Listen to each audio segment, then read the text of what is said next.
So my dad invests in his own portfolio of stocks. He's not a very good stock picker, but the way in which he does it is he first picks his stock, he then grows his portfolio and diversifies his holdings, and lastly he generates a profit out of it, if it's even a profit. But right now, in the same manner of pick, grow and generate, Wealthfront will be able to push the frontier of finance and be a leading robo-advisor within the industry. A very good morning, ladies and gentlemen. My name is Henry, and these are my teammates, Janelle, Lester, and Ben. Thank you for having us in this great city today. Let's take a look at Wealthfront as a company first. It is a tech-focused finance software company. It's a robo-advisor, but it does not have human touch. It's a very strong research group. There are 8 PhDs versus other competitors which only have 2 or 3. Lastly, customers are only tech-savvy individuals. They do not reach out to older individuals who are very much inclined to go with private banks. Let's look at the key objectives for Wealthfront. Firstly, we want revenues to increase from $12.5 million to $350 million from 2016 to 2021. Secondly, we want to reach via B2C business.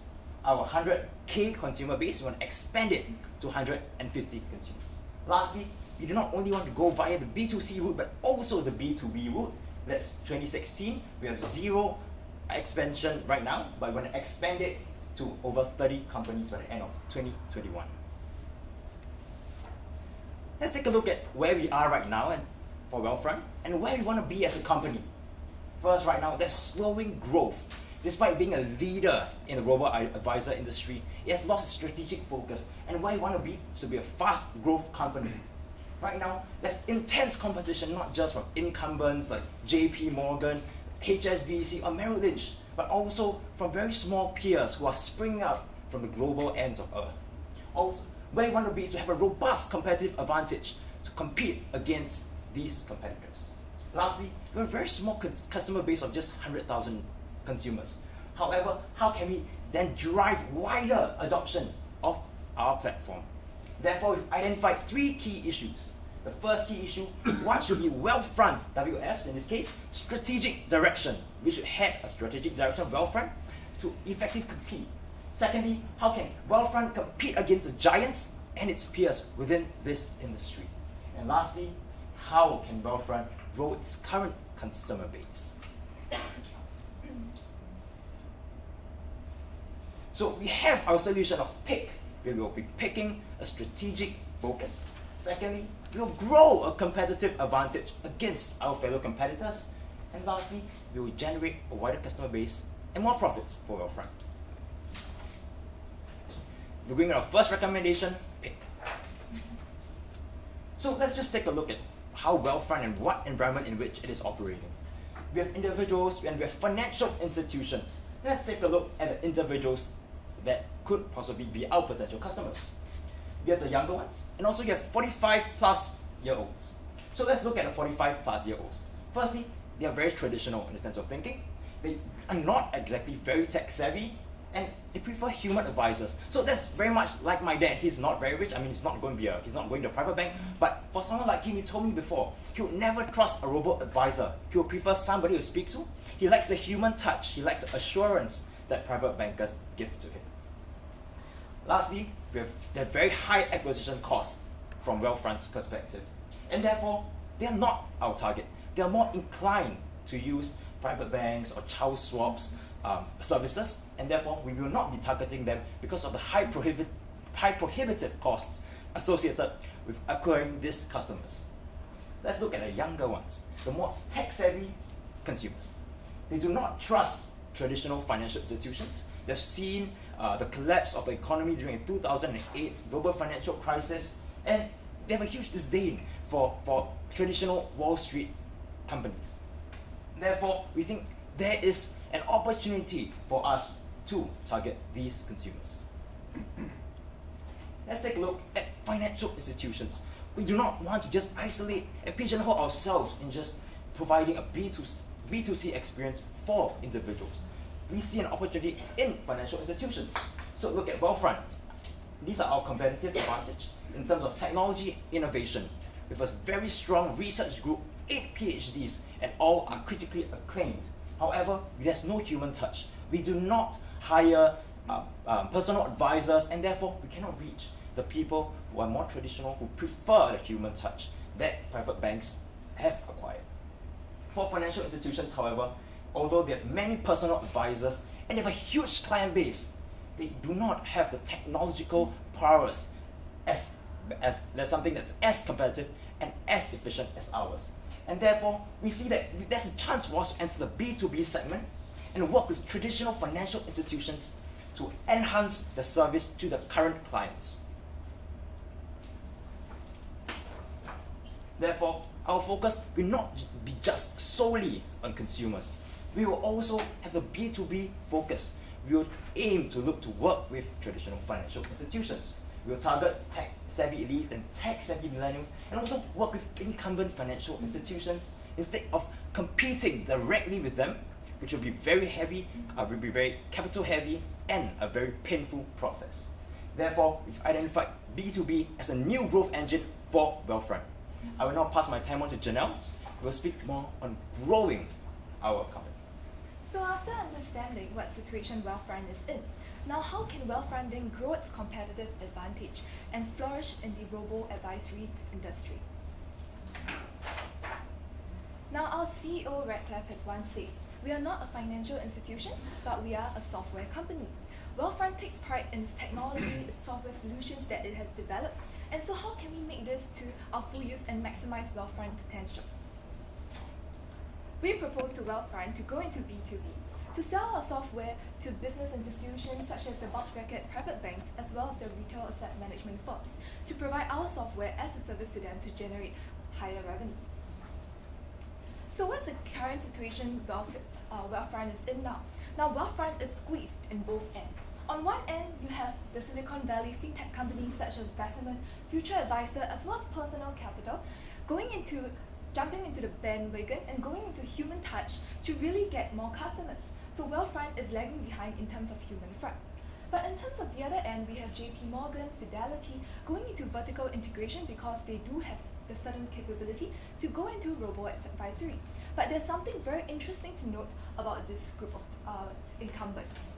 So what these large incumbents have is they have a very large clientele base, and they have very long relationships, as my first speaker has mentioned, with their client. But what do they not have then? What they do not have is definitely the technical expertise, because they can only offer certain better services to their high net worth individuals, and they do not have the speed and innovation that fintech companies like us, Wealthfront, have. So how then can we make use of this? We will offer a win-win solution with B2B. So how it will work is currently Wealthfront is having their algorithm, and we're providing it directly to the customer, to what we call the techies. But what we're going to do now is to bring it one step further to go B2B and provide this algorithm to this bulge bracket private banks and retail asset management, because they have a large customer base and they're dealing with assets around trillions of dollars, which will really help to generate more revenue for Wealthfront. So what can Wealthfront offer? As I said, Wealthfront prides itself as a software company with very innovative technology. Look at this. In 2012, they introduced the daily tax loss services, and in 2014, they came up with direct indexing. And in 2016, they had a new innovation called the Path. So with this cutting-edge innovation, our founder once said, we want to be able to bring what premier endowments as well as wealth managers do for its more high net worth individuals to the masses. So how then can we get these large financial incumbents on board? We are targeting these banks and financial institutions such as JP Morgan, Morgan Stanley, Fidelity, as well as HSBC. And what we'll be having is a sales team and relationship managers will be sent to these companies to pitch what we can offer. But most importantly, during our pitch, what will we highlight is really the technology that we can offer to them that no other companies could, as well as the Wealthfront solutions, providing these banks with innovative assistance in the technology that we continuously roll out. So the benefits of this, it's a win-win solution. Wealthfront benefits from it through a reduced client acquisition cost from $1,000 to a lower amount, as well as it allows us to differentiate ourselves from the other competitors such as Betterment, who are going for the human touch, but we are targeting now businesses. As well, As the banks, how will they benefit from this is they are able to provide all their clients with the services that they could only provide to the higher net worth individuals now. And we believe that this will definitely help Wealthfront. Now let Lester go through on how we can actually sustain this. Thank you, Janelle. So now you have known that how we pick and grow, we need to understand how we can generate the cash flow. So with my strategy, we need to take away two things that Wealthfront have currently, which is high cost in terms of acquisition of individuals of $1,000, and they are very stack-based strategy. It means they are very, very good with their technological advancements. So with that, we will be having our B2C strategy as well, not forgetting our consumers. We'll be leveraging on corporate partnerships, for example with Google or Amazon, and then to tackle the tech elite individuals in these companies. So we need to first understand their profile. So basically, these tech elites individuals have no trust for human interactions. They will want to do the independent technological investments themselves, and they are very tech savvy and scientific. And that's where Wealthfront comes in, because we have an algorithm to do the rebalancing of portfolio if the market changes. And also, they will want visibility, which will allow through our Wealthfront platform, and also they love speed. So we have to have a seamless platform for them. So with that, Wealthfront is currently working with Twitter and Facebook, and we would like to expand that to other companies such as Google, Amazon, and Snapchat. And the reason is because these are tech-savvy companies in Silicon Valley, and we would love to continue our success in this area. And we want to move on to more companies in the future. However, you will ask, how are we going to do this as a strategy? So we will be providing tailored services, for example, personal portfolio investments and also retirement fund investments. In these two tailored services, we'll be customizing it to the different companies with different employee stock options and also retirement fund options. So this will be a freemium technological service. What do I mean by freemium? So it will be a free sign up for all the employees, and we will gain this customer base, and then through there we will engage them with our investment services. So to understand it further, for example, Google, what they care about is the employee welfare and the low-cost investments that they can provide to the employees. So we'll be giving this partnership to them at a no cost, and also to provide employee welfare for them, retirement funds, and also personal portfolios, managing their employee stocks and options. And for the individuals themselves, reaching out to them, they are looking at transparency where information is free. They will understand the rebalancing of the portfolio. There's a visibility, understanding the different movements in the market, and also there's customized investments for each of the employees. For example, they would like to offload their stocks holding on the company. They can do it gradually over time and not just immediately. Also, it will be a seamless experience. We will be providing them with chatbot. So for example, I would go on to our platform and we will search my current portfolio, and then all the information will be out there for them. And then for the portfolio checking, they will be able to have visibility on what's going on with their portfolio. So the rollout basis, very simply, we will be reaching out to these companies, for example, Google. Then we will be pitching our Twitter success that we have happened, and then explaining the capabilities that we can provide these technological companies, and then engage them, making them understand and convert to our platform. So how to use our platform to invest and also to manage their own portfolio. And the last part, which is the converted part, to invest themselves under independent supervision, their personal investments, stocks and options, and also retirement funds. So with that, there are three key benefits that we can look at for this strategy. The first one is to increase customer reach through a rapid way with our current strategy, because our current strategy is technology, and we would like to leverage on that to the different technological companies and understand what they need for the investments. Also, we will lower the customer acquisition costs, because right now we are reaching to a wide customer base through companies. So for example, I have to go to Google, I'll reach out to 3,000 employees at once instead of just doing it one by one to each individuals, which are very costly. And also, we would like to compete strongly. So on our strategic position, we are a technological company and we are very good at technology. We need to understand we cannot compete head-on with the other companies, because they are very good with their personal touch and also hands-on experience with the personal bankers. So with that, we have the three key benefits. Ben will be bringing through the financing of the different strategies. Thank you, Lester. So now that you've heard our three strategies of pick, grow, and generate, it is time to see how these strategies translate into financial impacts for Wealthfront. So first of all, when we talk about our second strategy of grow, which my second speaker, Janelle, mentioned about, we will be seeing our licensing of our tech algorithms into bulge bracket private banks as well as retail asset management firms. And these will take the form of HSBC private banking, Morgan Stanley private banking, and JP Morgan private banking and the like, as well as asset management firms in the form of Fidelity and Vanguard. Ultimately, we expect to see acquisition of 5 firms, 5 global asset management and bulge bracket private banks by the end of the first year. At the same time, in order to facilitate this strategy, we expect to see a hiring of a sales force come client management team in order to facilitate this strategy, as well as onboarding of a workforce solutions team to settle the operational aspects which the banks may not be so sure on. And as such, we expect to see an operational expense of 1.2 million per annum as we hire on 20 people, 10 of each from each team. The financial impact of this is that we will see 30 global clients coming on board by 2021 forecasted. We will see a collection of 0.33% of their management fees, which they collect on a yearly basis, which essentially drives the incremental revenue of 300 million by 2021 forecasted. So now I'll be talking to you about our third strategy of generate, which my third speaker, Lester, mentioned. In Generate, we will reach out to tech companies in Silicon Valley, past that of just Twitter and Facebook, and reaching out to companies that are up and coming, like Snapchat, Amazon, and Google. Now, what this will allow us to do is to essentially sell our robo-advisory services in the form of portfolio management, 401k management, as well as stock option advisory as they wish to cash out from their stock options.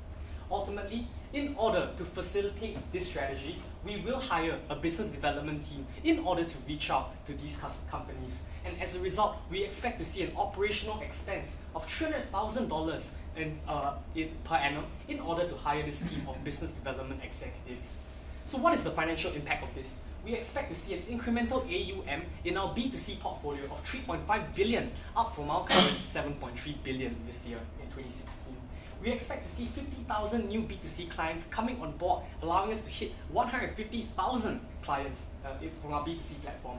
And at the same time, because we reach out to more customers by using our business development efforts on a company level, we expect to reduce our customer acquisition costs down from $1,000, down 15% to $850 per customer. Ultimately, our three strategies will allow us to see an incremental revenues of about $300 million by 2021 forecasted, which with the bulk of it coming from our SaaS revenues as we sell our algorithms to the banks as well as the asset management firms. These revenues are essentially driven by our increased client AUM, which drives our B2C revenues, SaaS revenues from our algo licensing, and last but not least, an assumption of 0.25% in client management fees from our bank customers. We've also created a very detailed implementation timeline to ensure the seamless execution of our strategies, which we'll be more than happy to run you through during the Q&A. We have also created a very robust risk and mitigation strategy in order to ensure this seamless execution. Please do allow me to run you through very quickly. First of all, we see that our B2B clients may have issues troubleshooting the software, and as such, we will have a dedicated solutions team as well as training courses for our clients to onboard with our software. Secondly, we also see that our bank clients may have continuous needs that requires us to improvise our current softwares. And as such, our client managers will continuously improve and maintain our relationships to find out what kind of to gather feedback on how we can improve this. And last but not least, due to site issues on our B2C clients, we intend to have a team to continuously ensure that our site is running at an optimal level. Ultimately, today, Wealthfront comes to us with the problem of how it can continue to compete in the market amid so much competition to become the world's leading global advisory firm. We have identified 3 key issues of who should we target. How can we maintain our competitive advantage, as well as how can we raise our market share? And we have proposed our 3 strategies of pick, grow, and generate, where we select the correct customer segments to focus on, to license our algos to banks and asset management firms, and to retain our B2C segments and grow them. And as such, with that, I thank you and I open the floor up to questions. Okay,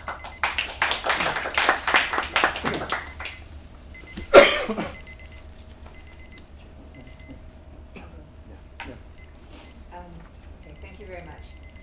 Couple of questions. First, as you saw in the case, and you mentioned many times, a competitive environment, and we all know that many of your competitors actually offer very similar services and more.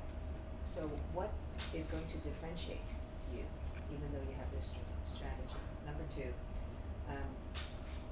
what's going to throw your forecasting, your assumptions off? What are your contingency plans? So I'll answer the first question. The first question is how can we retain our competitive advantage against our peers? So currently our peers are more of Betterment, which are the smaller ones, and we have the larger ones, which are banks. We are currently on a head-on collision in terms of offering to B2C consumers. There's no one offering B2B solutions to large banks, and that's why we want to take the first mover advantage to partner with financial institutions to better service their clients. What Betterment is doing, our direct competitor is providing stronger services to its consumers by taking on more private bankers, more wealth advisors to create a human touch. We will not take that route because it's capital heavy, so therefore we want to establish a new path into the B2B segment. As for the second question, do you mind just repeating? What do you foresee as problems that would throw your plan off? Yes. So one possible problem would be that because we are very tech focused in Silicon Valley, so in the case of, let's say, a tech bubble that bursts, that's all our consumers, our B2C consumers being affected, and therefore our B2B segment would be very much affected by this burst in the bubble. So therefore we aim to diversify it by looking to B2B business in which they will not just be exposed to a tech industry, but also towards more traditional businesses or businessmen. So therefore we aim to diversify our risk across the horizon. Maybe I could tell you a bit more about the risk in terms of how the banks and the asset management firms may view us.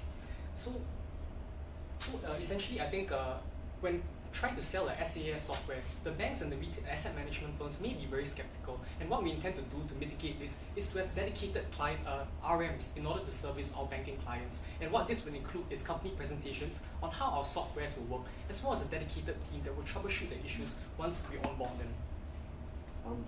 Can you go back to your slide about B2B and your target customers? I have a few questions on how does the model actually work? How do you envisage working with these firms, okay?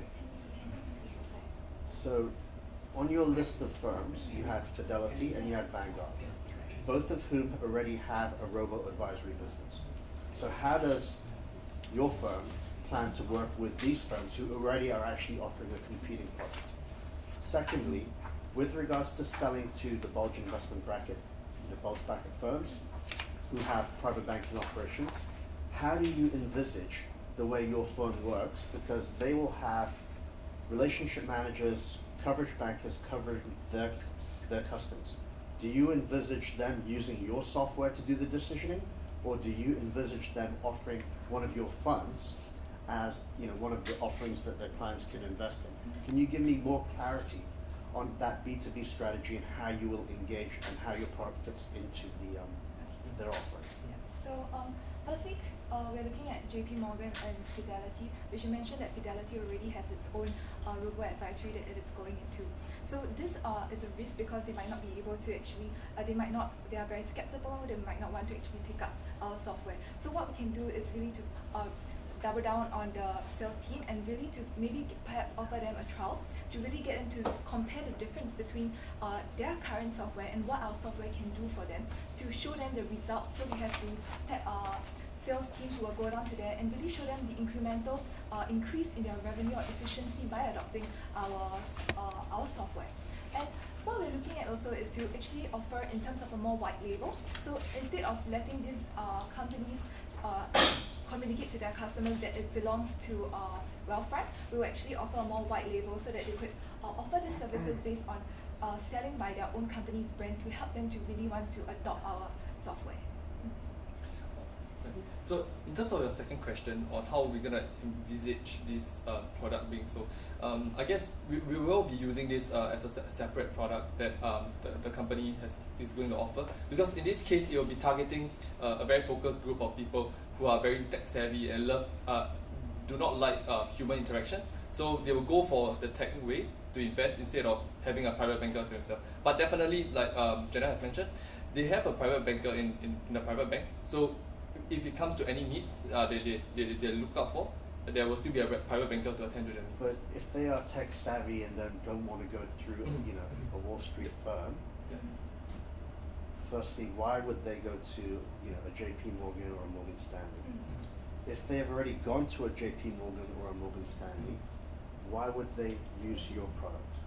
So please allow us to clarify. So this B2B software that we are selling to the banks, right? Essentially, what we envisage is that the banks will try and incorporate this software into their existing platforms. And essentially, what this does is to complement their own private banking functions. So if you don't wish to speak to your private banker, you can essentially log onto the website. You can look at your portfolio through an interactive user interface, and you can view your portfolio. And perhaps one more thing that one other benefit that this software can bring about is the fact that when we talk to management in Wealthfront, they say that oftentimes our customers, our private bankers, often they do not execute a modern portfolio theory in trying to recommend how a private banker client should allocate his portfolio. And what we want to really do is try to move away from this not so scientific model to a scientific model in what our algorithm can offer to our customers. So once again, it's really a complement to what our private banking business is currently doing. Two questions. I think there was an exhibit towards the end on 13B that compares the year of entry, funding, investment expense ratio, the entry points. First of all, where did you see anything that you would like to do given these strategies in terms of your revenue model? Yes. Because if you see where you are one of the lowest in terms of minimum account size, that's $500. And you're working with some of the bulge bracket firms who would work with much higher thresholds. So there is anyone coming to you, there is a bit of a conflicting, while I would not see that you're still selling the software to JP Morgan, I'm having difficulty understanding the positioning of the software. That's one. And second, I think as we see there are a lot of value added services coming. Yeah. And is there any way to monetize that? Because I don't see that at all in the plan. So Is that a distinct advantage where you should realize, is that a distinct advantage? And do you intend to monetize that in any way? So maybe I could answer the first part of the question first, which is essentially positioning and how there seems to be that conflict there. So I think how we envision it is that once the software is being sold to the bank, right? So what happens is that they will try to incorporate this into the existing platform. And so what this does is that from I as a private banking client will not know that this software is from Wealthfront, but I will be using what Wealthfront as a company has created for them. And so I wouldn't that conflict there, we believe, will not exist as much because essentially they don't know that who's creating the software in the first place. Yep. So with regards to the second part of the question. So the second part of the question is whether or not For the we value added monetize that. Yes. Right. So it's constant innovation thing. I think one of the key propositions for our software is that we are constantly on top of the trend. We have a very strong research team, and therefore the new trends coming in and new services being rolled out, it's something that we'll also be catching up on or be the leading front of. So we're constantly adding this to our software to increase the services that we offer to both our B2B clients and also our B2C clients. So it's all part of the whole entire suite of software offerings. Have you considered what are some of the obstacles you might face in trying to sell your software to bulge bracket firms? Yes, we have. So again, we do think that the biggest obstacle in trying to sell to the banks is really how skeptical they may be currently. Because right now, as I understand it, many of these banks, they have their operations and technological divisions, and essentially what they really do is to do what we are doing. But what we really can offer to them is that our software is really good, really superior. And so one thing that they may come to us with is really a skepticism. How are you sure your software is better than our own proprietary bank software? So that may be the biggest biggest question that we really that we really foresee moving forward. And so what we really intend to do is to tap onto our business development team to really show them what are the benefits of taking on this platform, how the user experience for our private banking clients can be seamless and seamless as they try to allocate their portfolio efficiently. And so in doing so, we believe that that is the way in which we overcome this biggest obstacle.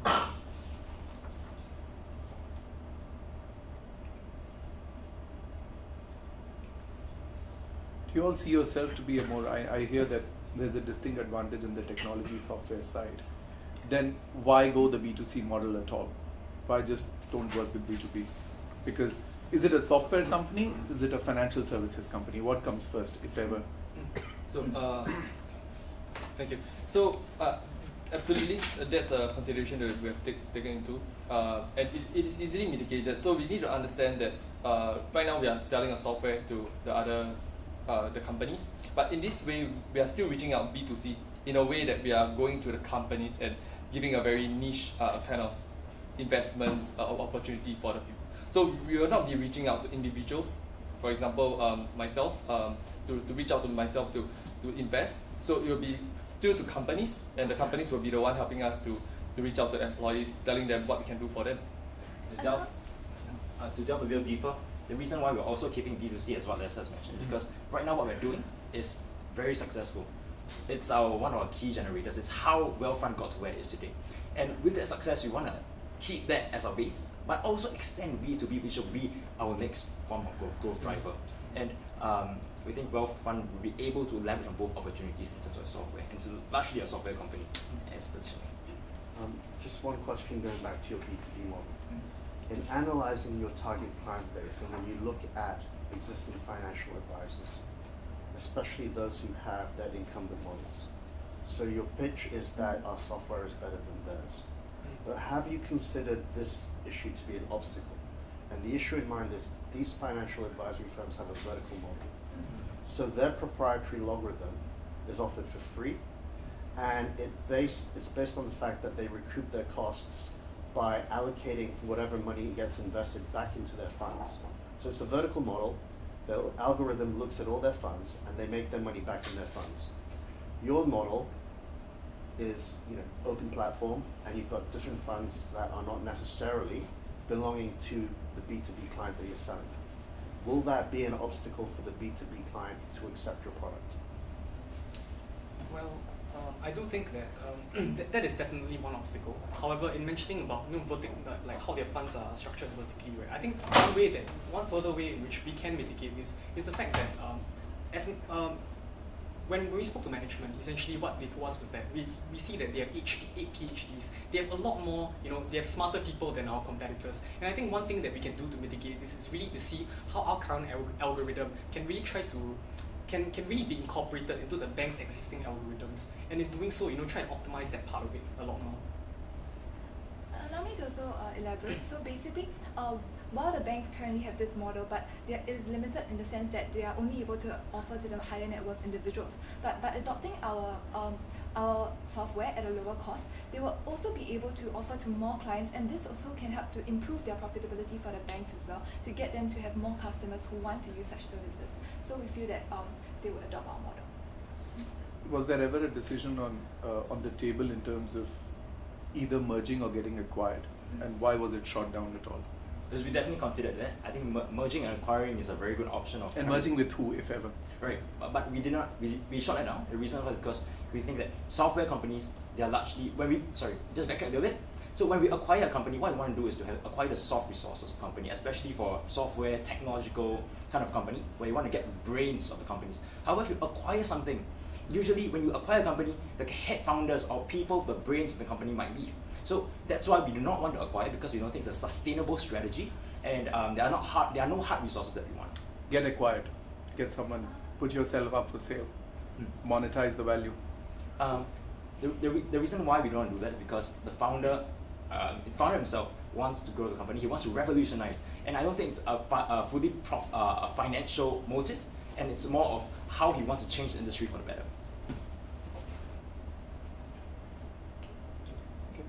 Thank you. Thank you. Thank you. Thank you.